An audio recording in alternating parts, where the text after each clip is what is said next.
Now, before I get into the articulation, I do need to show one little piece that's missing on the kit. You can't really see it now because he's ever so happy, but the V, the little teeny yellow V, I lost it. When I was assembling the kit, I went to put it on, it fell into my hand, it's gone. It's sacrificed to the rug gods, I don't know. So I'll probably just sand it down, fill it in with putty if I ever decide to repaint this guy, and be done with it. But yeah, be careful, that is a very small piece. Now onto the articulation. The head goes up and down, and that keeps wanting to pop out. And that keeps wanting to pop out. But that's okay. Anyways, head goes up and down, rotates, the arms forwards and back, rotate, can go out that far, rotate below the shoulder, double jointed elbow, ball jointed wrist, hinged wrist, the ball jointed thumb, index finger, the three fingers are together, you could separate them if you want, waist, a little rotation, forwards and back, side to side, ball jointed front skirts. The side skirts are multi-hinged, so you could get them forward and back and up, pretty much however you want. Now the legs can go pretty far forward and back, but not much out, and I don't think it's specifically because of the skirt armor joint, because you kind of see it's starting to hit the crotch there, so that's kind of annoying. A rotation at the hip, a double jointed knee, and the foot will go forwards, back, side to side, or rotate a little, and toes go down. Now, it's not the best articulated. It does have issues. There's no stomach crunch. It's not really like super articulate in the arms. The head only goes up and down.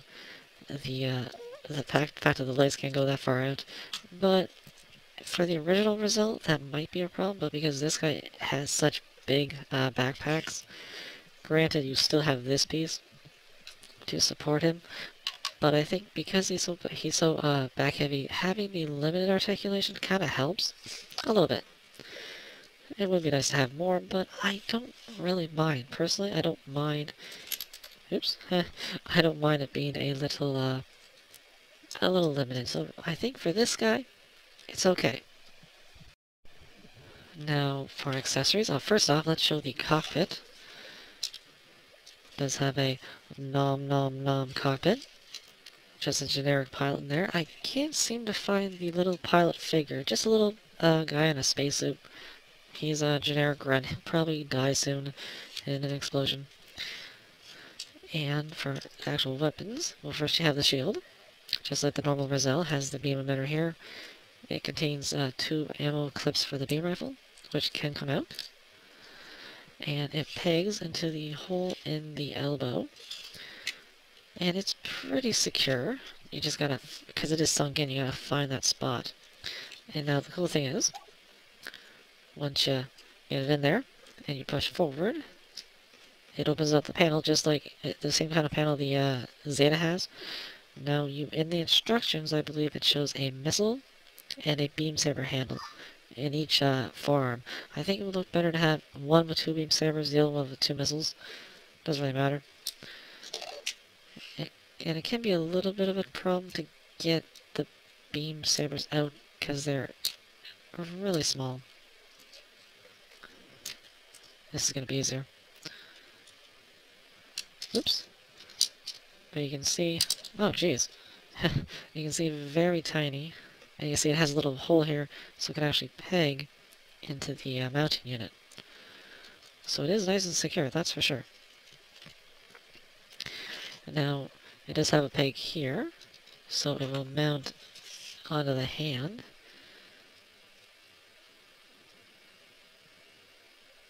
And nice and secure.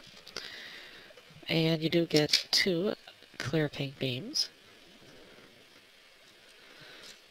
So you can have it in the hand, or if you want, you could have it in the arm, because it's, as you saw, it's nice and secure in there. So you can have it in there.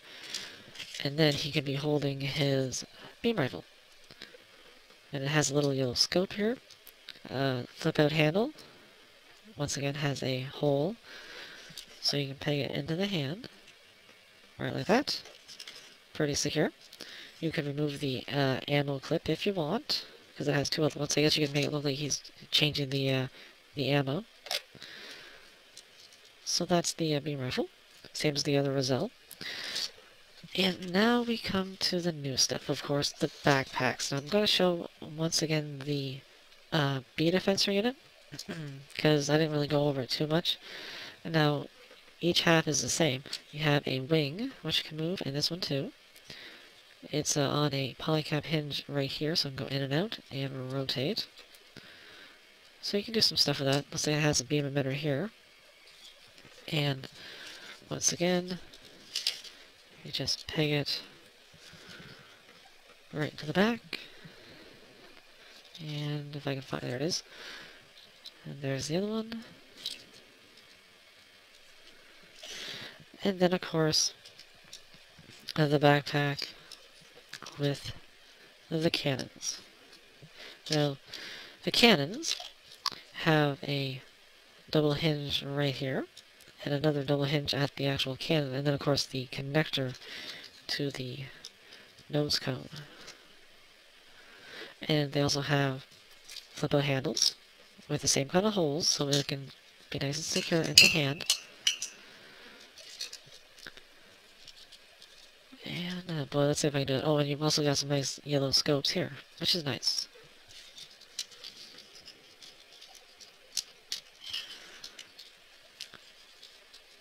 And so you can have it over the shoulder, and then you can have the handle down. And because of all the joints, you can easily get him to hold the cannons. I do kind of wish you could rotate them out, but it doesn't seem to work, so you can only have them straight forward. But still, that's pretty impressive, I have to say. But this is not my favorite configuration. Let me just get these back here. There we go. So, to get him into the A unit, I've already shown it in the first video, but once again, pull these parts out. And the little cover will come off, like that. And you gotta make sure it's the right one. You want this to be facing inward. So you just peg it right in like that. And then you take the actual missile rack. And peg it. Oops, well that was a good idea, wasn't it? Peg it in like that.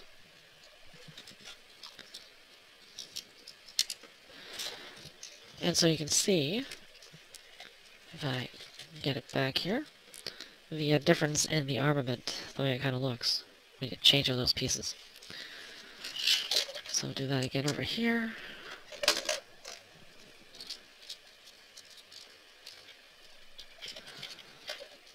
Get that, and plug this in. Oops.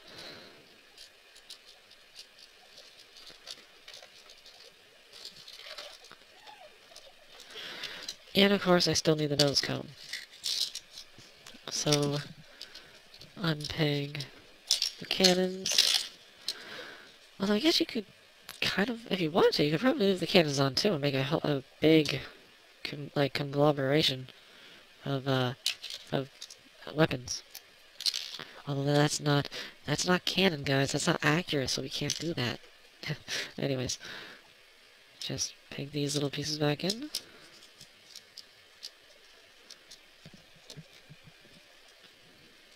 Like that. And then peg it right in here. And you can peg it into the gray pieces that are holding the side wings and everything.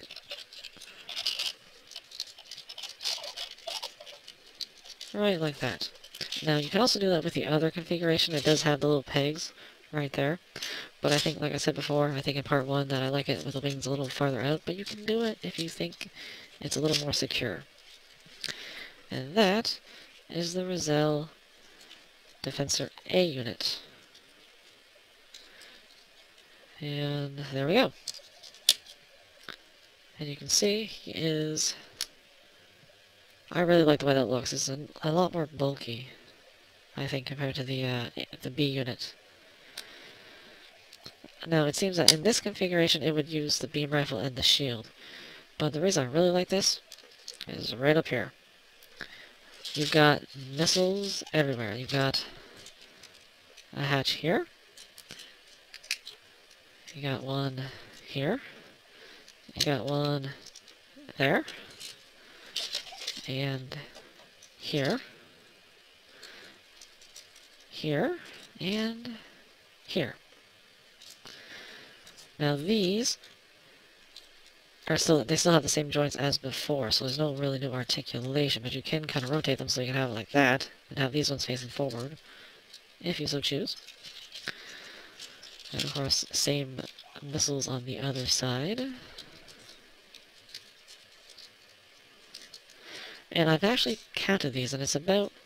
This guy has, in this mode, has about 96 missiles. That's a lot. So I definitely get a Macross vibe in this mode, with just a crazy amount of missiles coming at you. And I guess I can give him the shield.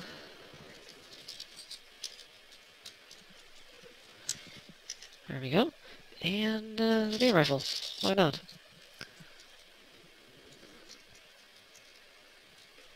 So there we go. And I almost forgot, but this is also a really cool thing. These flip out. Right here.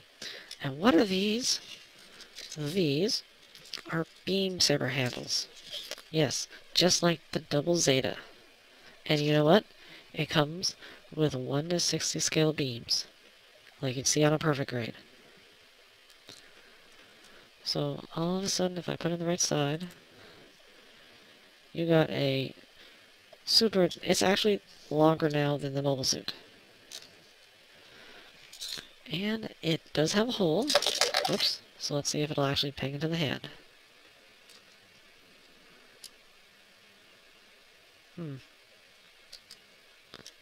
Not the best. But I think if you just wrap it around, it might... Well, I don't know if it doesn't seem to want to hold that well. But then again, it is so freaking big. You can probably jury rig it. There we go. Wow. That's actually... yeah. It'll stay, just don't touch it. Let's just say that. So accessories, I really love the accessories on this thing. It's pretty awesome. Both packs, the normal weapons. Yeah, this thing, accessory-wise, it's pretty great.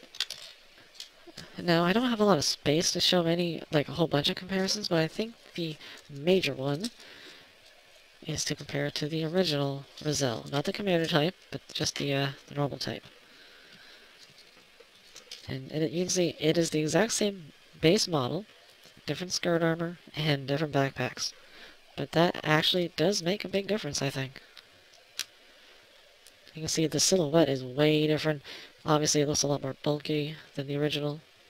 And it is a very nice color scheme. They're both nice. So I definitely recommend the Rezel. Now, it is a more expensive master grade, because it's got so much to it. But just because of that, it gives you a lot more things to do with the kit. You have different ways to display it, different configurations. It's pretty solid. I find the transformation can be a little fiddly. Oops. But all in all, it is a great model. So that's about it, and I'll see you at the next review.